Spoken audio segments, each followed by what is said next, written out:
সাম্প্রদায়িক হামলার প্রতিবাদে উত্তাল দেশ, গণ অনশনে 11 দফা দাবি। আটক ইকবাল 7 দিনের রিমান্ডে, পীরগঞ্জ হামলার মূল হোতা গ্রেপ্তার। কুমিল্লার মামলায় বিচার হবে দ্রুত বিচার ট্রাইব্যুনালে। অস্থিতিশীলতা তৈরির পায়তারা দেখছে আওয়ামী লীগ, সরকারকেই দায়ী করছে বিএনপি। রোহিঙ্গা ক্যাম্পে 6 মার্ডারের ঘটনায় আটক 8, মুহিবুল্লাহ হত্যায় কিলিং স্কোয়াডের সদস্য গ্রেপ্তার। মৃত হত্যায় ভোলার স্বীকারোক্তি। এখনই স্কুলের ক্লাস বাড়ছে না, জানালেন শিক্ষামন্ত্রী। শিশুদের টিকায় দীর্ঘসূত্রিতা, করোনায় দিন ব্যবধানে বেড়েছে শনাক্ত ও মৃত্যু। বন্যায় ফসল হারিয়ে দিশেহারা তিস্তাপাড়ের মানুষ। নিত্যপণ্যের বাজার নিয়ে দুর্ভোগে নিম্ন মধ্যবিত্তরা, 50-এর নিচে নেই সবজির দাম। মিয়ানমারের উত্তর প্রান্তে ব্যাপক সেনা মোতায়েন, আবারও গণহত্যার আশঙ্কা জাতিসংঘের। কাশ্মীর সফরে অমিত শাহ, কঠোর নিরাপত্তা। এবং টি-20 বিশ্বকাপের সুপার 12 শুরু, প্রথম দিনে জয় পেল অস্ট্রেলিয়া। লড়ছে ইংল্যান্ড, ওয়েস্ট ইন্ডিজ, কাল বাংলাদেশ শ্রীলঙ্কার লড়াই।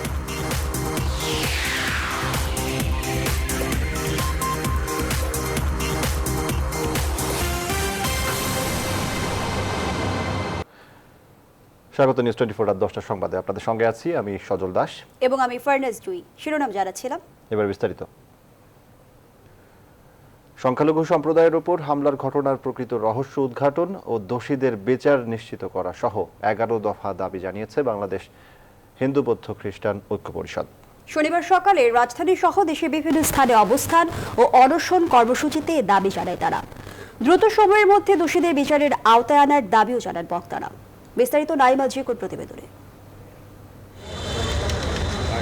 সম্প্রতি দেশের বিভিন্ন জেলায় পূজা মণ্ডপ সহ সংখ্যালঘু সম্প্রদায়ের বাড়িঘর দোকানপাটে হামলা ও লুটপাটের প্রতিবাদে রাজধানীর শাহবাগে বাংলাদেশ হিন্দু বৌদ্ধ খ্রিস্টান ঐক্য পরিষদের এই অবস্থান কর্মসূচি।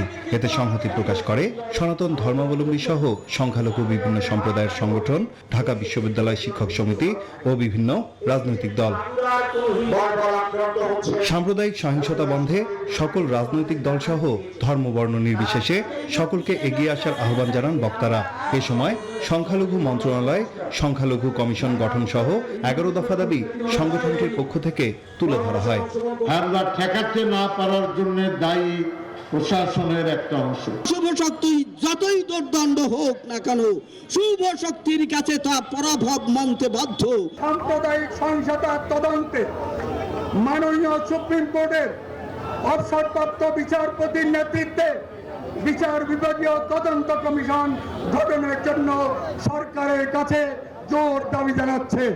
একই দাবিতে বরিশালে বাংলাদেশ হিন্দু বৌদ্ধ খ্রিস্টান ঐক্য পরিষদ নগরীর সদর রোডের অশ্বিনী কুমার হলের সামনে প্রতীকী অনশন ও বিক্ষোভ সমাবেশ করে। এ সময় বক্তারা সম্প্রতি ঘটে যাওয়া প্রতিটি সাম্প্রদায়িক হামলার সুষ্ঠু বিচারের দাবি জানান। নৈরাজ্যকর ঘটনা এক তীব্র নিন্দা এবং প্রতিবাদ জানাই। যারা প্রকৃত অপরাধী তাদের সকলে একটা দৃষ্টান্তমূলক শাস্তি হোক। সংখ্যালঘুদের ওপর হামলার প্রতিবাদে নোয়াখালী, গোপালগঞ্জ, চুয়াডাঙ্গা, কুষ্টিয়া, যশোর সহ দেশের বিভিন্ন এলাকায় বিক্ষোভ কর্মসূচি পালন করে সংগঠনটির জেলা শাখাগুলো। এ সময় সাম্প্রদায়িকতার নামে হামলাকারীদের বিরুদ্ধে সরকারের জিরো টলারেন্স নীতি বাস্তবায়নের দাবি জানানো হয়। সকাল 6টা থেকে চলা এই প্রতীকী অনশন কর্মসূচি শেষ হয় বেলা 12টায়। এরপর সংখ্যালঘু সম্প্রদায়ের এই সংগঠনের ব্যানারে বিক্ষোভ মিছিল করা হয়। নাইম আলচিকো, নিউজ 24, ঢাকা। রংপুরের পীরগঞ্জের সাম্প্রদায়িক হামলার ঘটনায় শুক্রবার রাতে টঙ্গী এলাকা থেকে সৈকত মণ্ডল ও রবিউল নামে 2 জনকে গ্রেপ্তার করেছে র্যাব। এদিকে কুমিল্লার পূজা মণ্ডপে পবিত্র কোরআন শরীফ রাখার ঘটনায় প্রধান অভিযুক্ত ইকবাল হোসেন সহ 4 জনের 7 দিনের রিমান্ড মঞ্জুর করেছেন আদালত। হুমায়ুন কবির জীবনকে সাথে নিয়ে আরো জানাচ্ছেন মৌ খন্দকার। ফেসবুকে ফলোয়ার বাড়াতে এবং ব্যক্তিগত ইমেজকে প্রচার করতেই এই মুহূর্তে গ্রাম পুলিশের কাছ থেকে পাওয়া সংবাদ, হিন্দুদের আক্রমণে এক মুসলিমকে কুপিয়ে হত্যা করা হয়েছে এমন উস্কানিমূলক পোস্ট দেন সৈকত মণ্ডল। সেই পোস্টের সূত্র ধরেই হামলার ঠিক কাছাকাছি একটি মসজিদ থেকে মাইকিং করেন রবিউল ইসলাম। এরপর সৈকত নিজে একটি উঁচু স্থানে দাঁড়িয়ে উত্তেজনাকর বক্তব্য দিয়ে হামলায় অংশ নেন।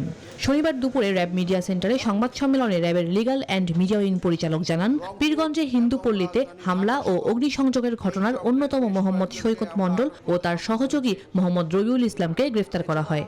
সৈকত মণ্ডল তার যে নিজের ফেসবুক পেজ এখানে সে অপপ্রচার করেছে, যেখানে প্রায় 3000 তার ফলোয়ার রয়েছে।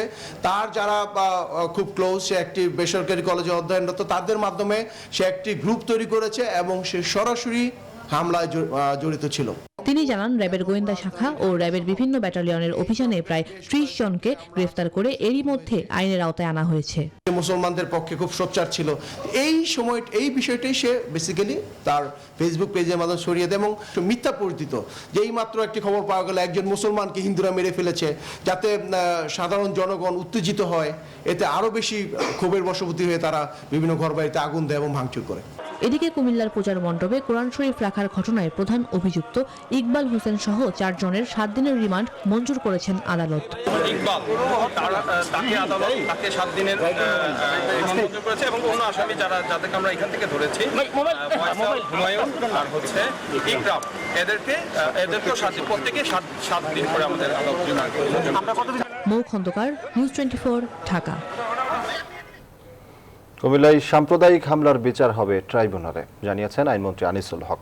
পররাষ্ট্রমন্ত্রী একে আব্দুল মোমিন বলেছেন, নির্বাচনকে সামনে রেখে দেশকে অস্থিতিশীল করার চেষ্টা করছে একটি চক্র। একই ইস্যুতে কথা বলেছেন সরকারের আরো কয়েকজন মন্ত্রী। শাহ আলী জয়ের রিপোর্ট।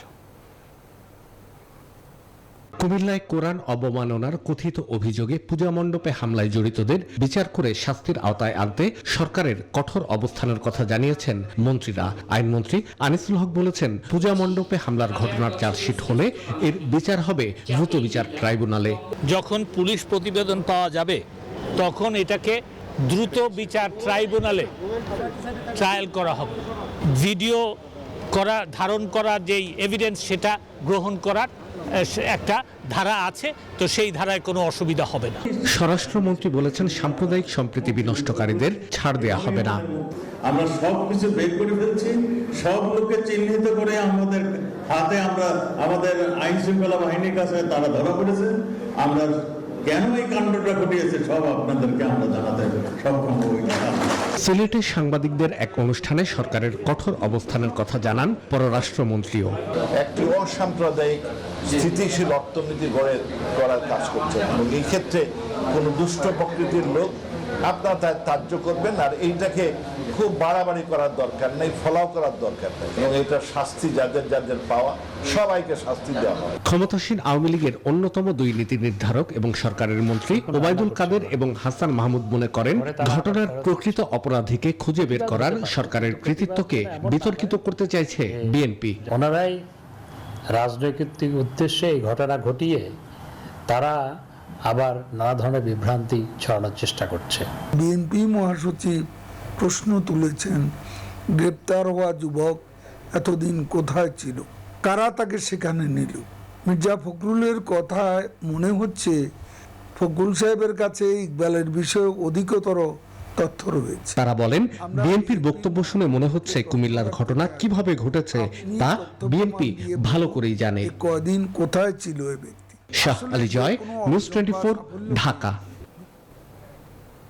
বিভেদ ভুলে গণতন্ত্র ফেরাতে রাজনৈতিক দলগুলোকে এক হওয়ার আহ্বান জানিয়েছে বিএনপি।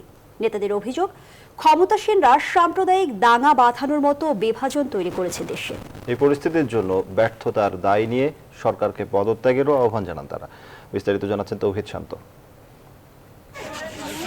শনিবার সকালে কুমিল্লার নানোয়া দিঘির পাড়ে পরিদর্শনে যায় বিএনপির একটি প্রতিনিধি দল। সেখানে হিন্দু সম্প্রদায়ের স্থানীয়দের সঙ্গে কথা বলেন নেতারা। তারা আশ্বাস দেন, ঘটনার তদন্ত করে দোষীকে শাস্তি প্রদানের দাবি নিয়ে হিন্দু সম্প্রদায়ের সব কর্মসূচির সঙ্গে এক পথে হাঁটবে বিএনপি।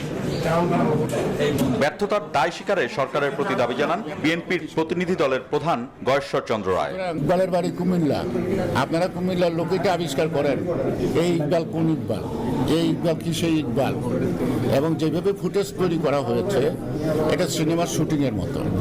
কিন্তু এই উন্মাদ এই ভবঘুরে কোরআন শরীফ চিনল কি করে?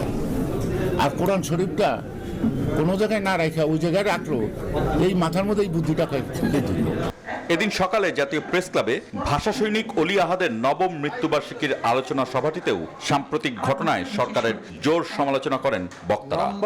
একটা মানুষ বেশ সংকট মোকাবেলায় সব রাজনৈতিক দলকে ঐক্য গড়ে তোলার আহ্বান জানান বিএনপি মহাসচিব মির্জা ফখরুল ইসলাম আলমগীর। আমাদের ছোটখাটো সমস্যাগুলো ভুলে যাই এই মুহূর্তে, আসুন না আমরা একসাথে এক হয়ে ঐক্যবদ্ধ হয়ে আমরা আমাদের ন্যূনতম যে 1971 সালের যুদ্ধের যে আশা আকাঙ্ক্ষা স্বপ্নগুলো ছিল সেগুলোকে আবার ফিরিয়ে আনার জন্য যেটা আমরা অর্জন করেছিলাম আমরা একখানে একটা লড়াই করি, সংগ্রাম করি। দলটির নেতারা মনে করেন এসব হামলার পেছনে সরকারের প্রত্যক্ষ মদদ রয়েছে। কথা বলতে দেখেন, তৌহিদ শান্ত, নিউজ 24, ঢাকা। রাজনীতিতে সফল হিসেবে কুমিল্লার পূজা মণ্ডপের ঘটনায় সারা দেশে বিভিন্ন স্থানে পূজা মণ্ডপে হামলা ও সাম্প্রদায়িক সন্ত্রাসী কর্মকাণ্ডের তীব্র নিন্দা জানিয়েছে বাংলাদেশ শান্তি পরিষদ। শনিবার পরিষদের কেন্দ্রীয় প্রতিনিধি দল কুমিল্লায় ক্ষতিগ্রস্ত পূজা মণ্ডপ পরিদর্শন করেন। এ সময় হামলায় ক্ষতিগ্রস্ত পরিবারের সঙ্গে কথা বলেন প্রতিনিধি দলের নেতারা। পরিষদের সদস্য জাসদ সভাপতি হাসানুল হক ইনু অবিলম্বে হামলাকারী ও তাদের পেছনের কারিগরদের আইনের আওতায় আনার দাবি জানান।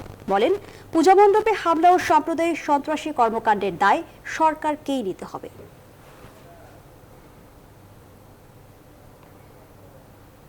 এই 50টা জায়গায় হামলা ঠেকাতে ব্যর্থতার জন্য দায়ী ওর গাফিলতি, অদক্ষতা এবং প্রশাসনের ভিতরে লুকিয়ে থাকা সাম্প্রদায়িক কর্মচারী যারা উদ্দেশ্যমূলকভাবে নিষ্ক্রিয় থেকেছে এবং হামলা পরিচালনা করতে সাহায্য করেছে। আমি মনে করি শেখ হাসিনার অসাম্প্রদায়িক সরকারের অসাম্প্রদায়িক প্রশাসন দরকার। সংখ্যালঘুদের বাড়ি ঘরে হামলা ইসলাম সমর্থন করে না। শনিবার রাজধানীর পুরানো পল্টনে দলের কার্যালয়ে সংবাদ সম্মেলনে কথা বলেন ইসলামী আন্দোলন বাংলাদেশের চেয়ারম্যান মুফতি সৈয়দ রেজাউল করিম। তিনি বলেন, কুমিল্লায় পূজা মণ্ডপে পবিত্র কোরআন অবমাননার ঘটনায় সংখ্যালঘুদের বাড়ি ঘরে হামলার দ্রুত বিচার করতে হবে। কুমিল্লার ঘটনা ঘিরে কেউ কেউ ফায়দা নেয়ার চেষ্টা করছে বলেও মন্তব্য করেন সৈয়দ রেজাউল করিম। সংখ্যাগরিষ্ঠের ধর্মকে অবমাননা করে এক ধরনের উত্তেজনা তৈরি করে ঘোলা পানিতে স্বার্থ হাসিল করতে চায়। আমাদের বিশ্লেষণ বলছে কুচক্রী মহলের এমন সুযোগ দেশের ক্ষমতাসীনরাই তৈরি করে দিয়েছে। রোহিঙ্গা ক্যাম্পে মাদ্রাসায় হামলায় 6 জন নিহতের ঘটনায় 8 জনকে আটক করেছে পিপিএন। এই হত্যাকাণ্ডের পর ক্যাম্পে ক্যাম্পে চলছে সাঁড়াশি অভিযান। এদিকে রোহিঙ্গাদের শীর্ষ নেতা মহিবুল্লাহকে হত্যায় অংশ নিয়ে আজিজুল হক সহ 4 জনকে গ্রেপ্তার করা হয়েছে। এই হত্যাকাণ্ডে পূর্ব পরিকল্পিত বলে জানিয়েছে পিপিএন। পরে আদালতে স্বীকারোক্তিমূলক জবানবন্দি দিয়েছেন আজিজুল। আইবুল ইসলামের তথ্য ও চিত্রে বিস্তারিত ডেস্ক রিপোর্টে। শুক্রবার ভোররাতে কক্সবাজারের উখিয়া ক্যাম্পের মাদ্রাসায় রোহিঙ্গা দুষ্কৃতিকারীদের হামলায় 6 রোহিঙ্গা নিহত হওয়ার ঘটনায় এখনো থমথমে পুরো ক্যাম্প এলাকা। চাপা আতঙ্কে মুখ খুলছেন না কেউই। কঠোর নিরাপত্তার মধ্যে চলছে পুলিশের সাঁড়াশি অভিযানও। আর্ম পুলিশ ব্যাটালিয়ন এপিবিএন জানায়, হত্যাকাণ্ডের ঘটনায় এখন পর্যন্ত 8 জনকে আটক করেছেন তারা। এদিকে রোহিঙ্গা নেতা মুহিবুল্লাহ হত্যার রহস্য উদ্ঘাটন করা হয়েছে বলে দাবি করেছে এপিবিএন। শনিবার দুপুরে উখিয়ায় এপিবিএন কার্যালয়ে সংবাদ সম্মেলনে জানানো হয়, মুহিবুল্লাহকে হত্যা করতে 2 দিন আগে পরিকল্পনা করে দুর্বৃত্তরা। উক্ত মিটিংয়ে কিলিং মিশনে অংশ নেয়া ধৃত আসামি আজিজুল হক সহ আরো 4 জন উপস্থিত ছিল।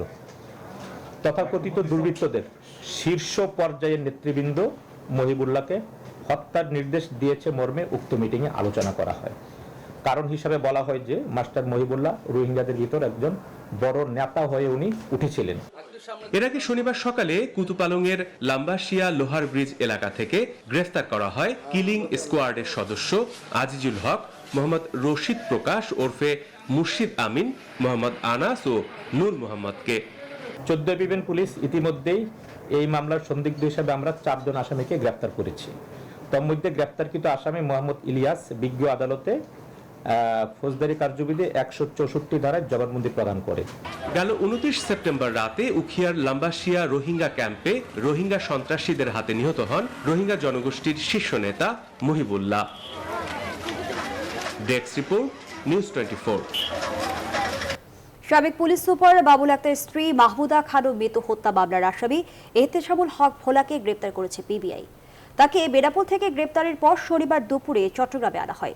আদালতে স্বীকারোক্তিমূলক জবানবন্দিও দিয়েছেন তিনি। গেল 14 অক্টোবর চট্টগ্রাম মহানগর দায়রা জজ আদালতে ভোলা জামিন আবেদন শুনানিতে অংশ না নিয়ে সময়ের আবেদন করেছিলেন।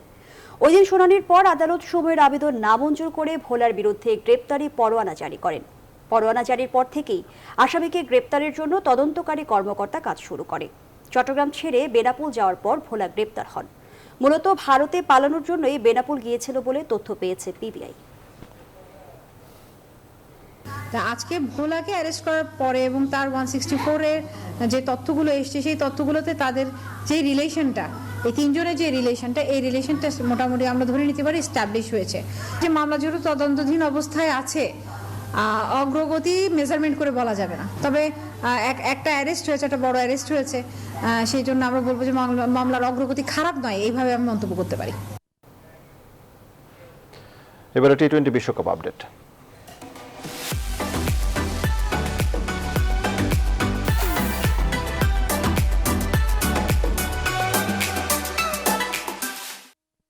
টি-20 বিশ্বকাপে সুপার 12-এর লড়াইয়ের প্রথম ম্যাচে দক্ষিণ আফ্রিকাকে 5 উইকেটে হারিয়েছে অস্ট্রেলিয়া। প্রথমে ব্যাট করে 118 রান সংগ্রহ করে দক্ষিণ আফ্রিকা। প্রথমে ব্যাট করে এডেন মার্করামের 40 রান ছাড়া বলার মতো আর কোনো প্রোটিয়া ব্যাটসম্যানই বড় সংগ্রহ করতে পারেনি। অস্ট্রেলিয়ার হয়ে স্টার্ক, হ্যাজেলউড ও জাম্পা নিয়েছেন 2টি করে উইকেট। 119 রানের টার্গেটে ব্যাট করে অস্ট্রেলিয়ার শুরুটা ভালো হয়নি। ব্যাট করতে নেমে অজি 2 ওপেনার দ্রুতই সাজঘরে ফেরেন। পরে স্টিভ স্মিথ ও ম্যাক্সওয়েলের ব্যাটে ঘুরে দাঁড়ায় অস্ট্রেলিয়া। স্মিথ 35 ও ম্যাক্সওয়েল করেন 18 রান।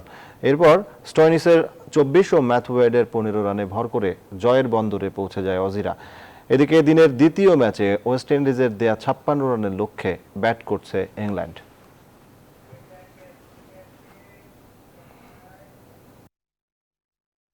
কাল শুরু হচ্ছে বাংলাদেশের সুপার 12-এর মিশন। প্রতিপক্ষ এই উপমহাদেশেরই আরেক দেশ শ্রীলঙ্কা। প্রথম রাউন্ডে শেষ 2 ম্যাচ জিতে ছন্দে আছে টাইগাররা।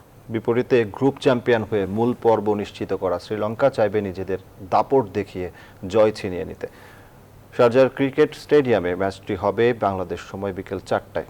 বিস্তারিত ম্যাচ রিপোর্টে। বিশ্বকাপের মূল পর্ব দিয়ে 8 দলের প্রথম ম্যাচ হলেও বাংলাদেশ শ্রীলঙ্কার জন্য এবারের বিশ্বকাপের এটি চতুর্থ ম্যাচ। প্রথম রাউন্ডের গন্ডি পেরিয়ে এখন 2 দলের সামনেই সুপার 12-এ নিজেদের সামর্থ্যের প্রমাণ দেওয়ার মিশন। বাংলাদেশ তাদের কোয়ালিফায়ার রাউন্ডে প্রথম ম্যাচে স্কটল্যান্ডের কাছে হেরে গেলেও সেই জায়গা থেকে ঘুরে দাঁড়ায় টাইগাররা। নিজেদের দ্বিতীয় ও তৃতীয় ম্যাচে ওমান ও পাপুয়া নিউগিনির সাথে বড় জয় সুপার 12 খেলা নিশ্চিত করে মাহমুদুল্লাহ বাহিনী। তাই খুব স্বাভাবিকভাবেই জয়ের ছন্দ ধরে রাখতে চাইবে বাংলাদেশ। তবে আশঙ্কাও পিছু ছাড়ছে না ডোমিঙ্গো বাহিনীর। ওপেনিং জুটিতে এখনো রানের দেখা পাচ্ছে না টাইগাররা। সেই সাথে মুশফিকের ছন্দে ফেরাটাও গুরুত্বপূর্ণ বাংলাদেশের জন্য। স্বস্তির ব্যাপার হলো বাংলাদেশের বোলিং অ্যাটাক নিয়ে। স্পিন আর পেস এই দুয়ের সমন্বয়ে লঙ্কান ব্যাটিং লাইন আপে ধস নামাতে চাইবে মুস্তাফিজরা। এখন পর্যন্ত মুখোমুখি পরিসংখ্যানে এগিয়ে শ্রীলঙ্কা। 11 বারের দেখায় 7 বারই জয় পেয়েছে লঙ্কানরা, আর 4 বার মাত্র জয় পেয়েছে টাইগাররা। শেষ 2 দেখায় অবশ্য লঙ্কানদের বিপক্ষে জয়ের ছন্দ এই ম্যাচেও এগিয়ে রাখবে মাহমুদুল্লাহ বাহিনীকে। ম্যাচ শুরুর আগে টাইগার শিবিরে একটি খবর স্বস্তি দিতেই পারে। ইনজুরির কারণে বাংলাদেশের বিপক্ষে খেলতে পারবে না লঙ্কানদের স্পিন বিভাগের সেরা অস্ত্র মাহিশ থিকসানা। প্রথম রাউন্ডে 3 ম্যাচে এই স্পিনার নিজের ঝুলিতে ভরেছেন 8টি উইকেট। এদিকে শ্রীলঙ্কাও প্রথম রাউন্ডে সবগুলো ম্যাচ জিতেই জায়গা করে নিয়েছে সুপার 12-এ। তাছাড়া আনঅফিসিয়াল প্রস্তুতি ম্যাচেও বাংলাদেশের বিপক্ষে জয় বাড়তি প্রেরণা যোগাবে লঙ্কান শিবিরে। গালিব ইবনে রিয়াজ, নিউজ 24। বাংলাদেশ ফেডারেল সাংবাদিক ইউনিয়ন বিএফইউজের সভাপতি নির্বাচিত হয়েছেন ওমর ফারুক, মহাসচিব হয়েছেন দীপ আজাদ, আর সহসভাপতি নির্বাচিত হয়েছেন আজম হক হেলাল। শনিবার রাতে জাতীয় প্রেস ক্লাবে নির্বাচন পরিচালনা কমিটি ফল ঘোষণা করে। ঢাকা সহ সারা দেশের 10 কেন্দ্রে সকাল 9টা থেকে বিকেল 5টা পর্যন্ত একযোগে ভোট গ্রহণ হয়। এবারের নির্বাচনের জন্য গঠিত 6 সদস্যের নির্বাচন পরিচালনা কমিটির চেয়ারম্যান হিসেবে দায়িত্ব পালন করেন বাংলাদেশ জার্নাল পত্রিকার সম্পাদক শাহজাহান সর্দার। বিএফইউজের নির্বাচনে সভাপতি, সহসভাপতি, মহাসচিব, যুগ্ম মহাসচিব, কোষাধ্যক্ষ, দপ্তর সম্পাদক ও 4টি নির্বাহী সদস্য পদে প্রতিদ্বন্দ্বিতা করেন 34 জন প্রার্থী।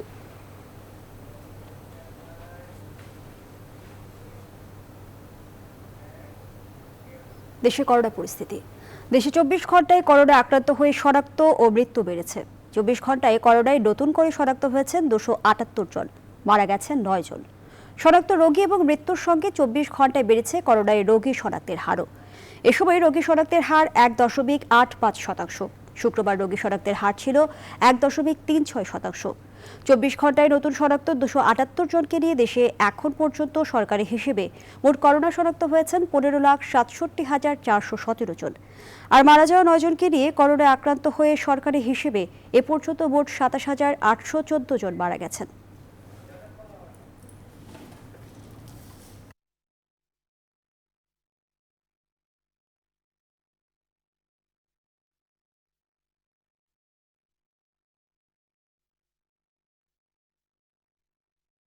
বাড়ছে শিশুদের টিকা প্রয়োগের দীর্ঘসূত্রিতা।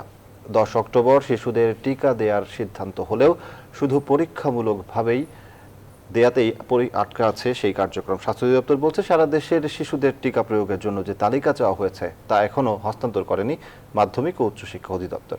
আর বাউসি মহাপরিচালক বলছেন, পুরো তালিকা প্রস্তুত, সময় সাপেক্ষ হলেও 30 অক্টোবর থেকে শুরু করা যাবে টিকা প্রয়োগ। রিশাদ হাসান জানাচ্ছেন বিস্তারিত। আমরা আরো 4 কোটি 10 অক্টোবর সংবাদ সম্মেলন করে শিশুদের টিকা দেওয়ার সিদ্ধান্তের কথা জানান স্বাস্থ্যমন্ত্রী জাহিদ মালেক। এর ঠিক 4 দিন পর 14 অক্টোবর মানিকগঞ্জে পরীক্ষামূলকভাবে 12 থেকে 17 বছর বয়সী শিশুদের প্রয়োগ করা হয় করোনা টিকা। 2 সপ্তাহ পেরিয়ে গেলেও এই কার্যক্রমের আর কোনো দৃশ্যমান অগ্রগতি না থাকায় নিউজ 24 জানতে চায় কবে নাগাদ শুরু হবে শিশুদের টিকা প্রয়োগ। স্বাস্থ্য অধিদপ্তরের মহাপরিচালক জানান, স্কুলের শিশুদের চূড়ান্ত তালিকার অপেক্ষায় স্বাস্থ্যসেবা বিভাগ। করে দিলে তখন ওই সংশ্লিষ্ট স্কুল তাদের রেজিস্ট্রেশন করে আমরা যে জায়গায় টিকা দেওয়ার জন্য আমাদেরকে যে জায়গাটা দেওয়া হবে সেখানে গিয়ে আমরা টিকা দিয়ে তারপরে আমরা এক্সপ্লোর করছি। আর ওরাও যেহেতু এখন পর্যন্ত আমাদের কাছে গিয়ে দেয়নি, দে আর ওয়েটিং ফর দ্যাট।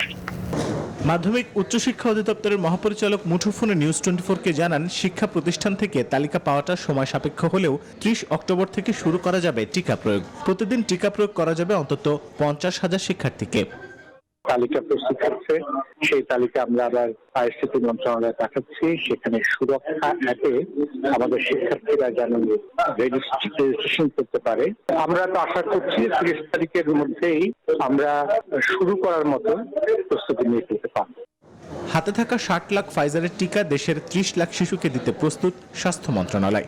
এখন অপেক্ষা শিক্ষা মন্ত্রণালয়ের চূড়ান্ত তালিকার। রিশাদ হাসান, নিউজ 24, ঢাকা। শিক্ষামন্ত্রী ডাক্তার দীপুমনি বলেছেন, এসএসসি ও এইচএসসি পরীক্ষা শেষে জানুয়ারিতে নতুন ক্লাস শুরু হলে ক্লাসের সংখ্যা বাড়ানো হবে। শনিবার পল্লী বিদ্যুৎ সমিতির নতুন কার্যালয়ের উদ্বোধন শেষে তিনি কথা বলেন। এসএসসি পরীক্ষা আছে, এইচএসসি পরীক্ষা আছে, এই মুহূর্তে নতুন করে আর ক্লাস বাড়ানোর সুযোগ নাই, কারণ স্বাস্থ্যবিধি মানতে হবে। যারা এই সরকারের বিরুদ্ধে, যারা বাংলাদেশের উন্নয়নের বিরুদ্ধে, তারা একজোট হয়েই নানানভাবে তারা নানান অপকর্ম করছে এবং এটা আজকে বিভিন্নভাবে প্রমাণিত হচ্ছে। বন্যায় ফসল হারিয়ে দেশে হারা তিস্তা পাড়ের মানুষ সামনের দিনগুলো কিভাবে যাবে তা নিয়ে দুশ্চিন্তায় রয়েছে তারা। চরে আবাদ করা আমন ধান সহ সব আগাম ফসলের ক্ষেত নষ্ট হয়ে যাওয়ায় ব্যাপক ক্ষতির মুখে পড়েছেন চরের চাষিরা। লালমনিরহাট থেকে রেজাউল করিম মানিকের পাঠানো তথ্যচিত্রে ডেস্ক রিপোর্ট। কয়েক বিঘা জমিতে আমন ধান আবাদ করেছিলেন লালমনিরহাটের কালীগঞ্জ উপজেলার চর রুদ্রেশ্বর গ্রামের সাইদুর রহমান। একদিনের বন্যায় তার সব ফসল নষ্ট হয়ে গেছে। ধানের ফসল এমন হয়ে গেছে, যেখানে সম্পূর্ণরূপেই নিচের দিকে মাটির তলে গেছে। এই ধানটা যার হবে আর যা হবে সেটা আল্লাহ ভালো জানি না। এখন আমরা কি করে চলবো, এখন আমাদের কোনো উপায়ই দেখি না। কৃষি বিভাগ বলছে, আকস্মিক বন্যায় লালমনিরহাটের 5টি উপজেলার নদীর তীরবর্তী 16টি ইউনিয়নের 2,995 হেক্টর জমির আমন ধান ও সবজি সহ অন্যান্য ফসল সম্পূর্ণরূপে নষ্ট হয়ে গেছে। ফসল হারিয়ে দিশেহারা কৃষকরা জানান, দ্রুত সরকারি সহায়তা না পেলে পরিবার সহ বেঁচে থাকা কষ্টকর হবে। আমাদের এক রাত্রে বন্যায় আমরা 2 বিঘা জমি আবাদ করছিলাম, মানে ভেঙে চুরমার হয়ে গেছে, আবাদ সব নষ্ট হয়ে গেছে। সারা বছর আমি কি করবো আর কি খাবো, ছেলে বউ বাচ্চা নিয়ে এটা একটা টেনশনের মধ্যে পড়ছে। এখন ক্ষতি কাটিয়ে ওঠার জন্য ক্ষতিগ্রস্ত কৃষকদের প্রণোদনার আওতায় আনার কথা বলেছে কৃষি বিভাগ। কিছু কিছু জায়গায় এখনো পানি নামতেছে খুব ধীর গতিতে, কিন্তু যেগুলো খুব দ্রুত নেমে গেছে সেইগুলো কিন্তু কাদা লেগে আছে। এটা যদি শুধু পানি স্প্রে করে দেওয়া যায়, মানে ধুয়ে দেওয়া, গাছটাকে ধুয়ে দেওয়া আর কি, অথবা যদি একটা এই সময় বৃষ্টিও হয়, তাতে করে ওই সমস্ত ফসলগুলি কিন্তু কিছুটা হলে রক্ষা পাবে, মানে এতে করে কিছু ফলন কিছু পাওয়া যাবে। প্রতি বছর তিস্তাপাড়ের কৃষকদের একই রকম বাস্তবতার শিকার যেন আর হতে না হয়, সে ব্যাপারে টেকসই ব্যবস্থা নেওয়ার দাবি স্থানীয়দের। Desk report, news 24।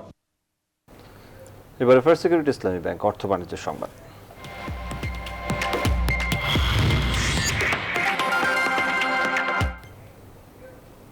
নিত্যপণ্যের বাজার নিয়ে চরম দুর্ভোগে নিম্ন ও মধ্যবিত্ত আয়ের মানুষ। রাজধানীর বাজারে কোনো সবজিই মিলছে না 50 টাকার কমে। শনিবার রাজধানীর একাধিক বাজার ঘুরে দেখা যায় অধিকাংশ সবজি বিক্রি হচ্ছে 60 থেকে 70 টাকা কেজি। প্রতি কেজি পেঁয়াজ কিনতে এখনও গুনতে হচ্ছে 60 টাকা। এছাড়া খুচরা বাজারে হালি প্রতি ডিম বিক্রি হচ্ছে 40 টাকায়। রান্নার নিত্য অনুষঙ্গ সয়াবিন তেল লিটার প্রতি বেড়েছে আরও 7 টাকা।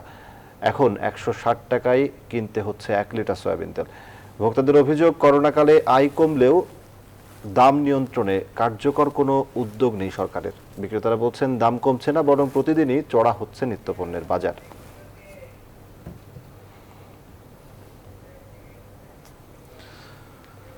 পূর্বাচলে কানাডিয়ান ইউনিভার্সিটি অব বাংলাদেশের স্থায়ী ক্যাম্পাসের ভিত্তিপ্রস্তর স্থাপন করা হয়েছে। শনিবার বিকেলে পূর্বাচলে স্থায়ী ক্যাম্পাসের ভিত্তিপ্রস্তর স্থাপন করেন কানাডিয়ান রাষ্ট্রদূত বেনোয়া প্রেফন্টিন। অনুষ্ঠানে সভাপতিত্ব করেন কানাডিয়ান ইউনিভার্সিটি অব বাংলাদেশের প্রতিষ্ঠাতা এবং বোর্ড অব ট্রাস্টিজের চেয়ারম্যান ডক্টর চৌধুরী নাফিস শরাফত।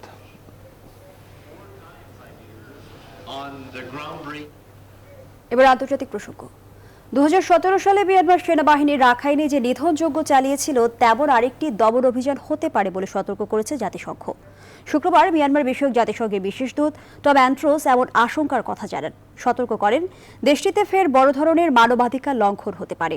পাশাপাশি আন্তর্জাতিক সম্প্রদায়ের প্রতি আহ্বান জানান সামরিক জান্তা যে অর্থ, অস্ত্র এবং বৈধতা দাবি করছে তা নাকচ করার। এদিকে এরই মধ্যে বিদ্রোহীদের দমনে উত্তরাঞ্চলীয় কাচিন রাজ্য ও সেগাইড এলাকায় ভারী অস্ত্রসহ সেনা মোতায়েন করেছে জান্তা সরকার।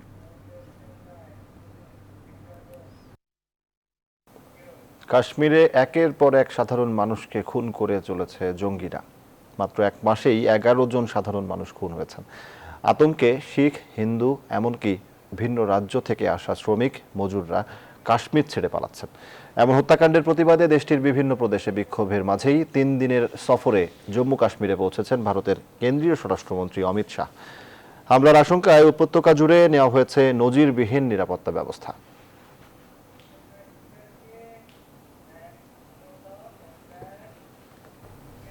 জানাবো বিনোদনের খবর।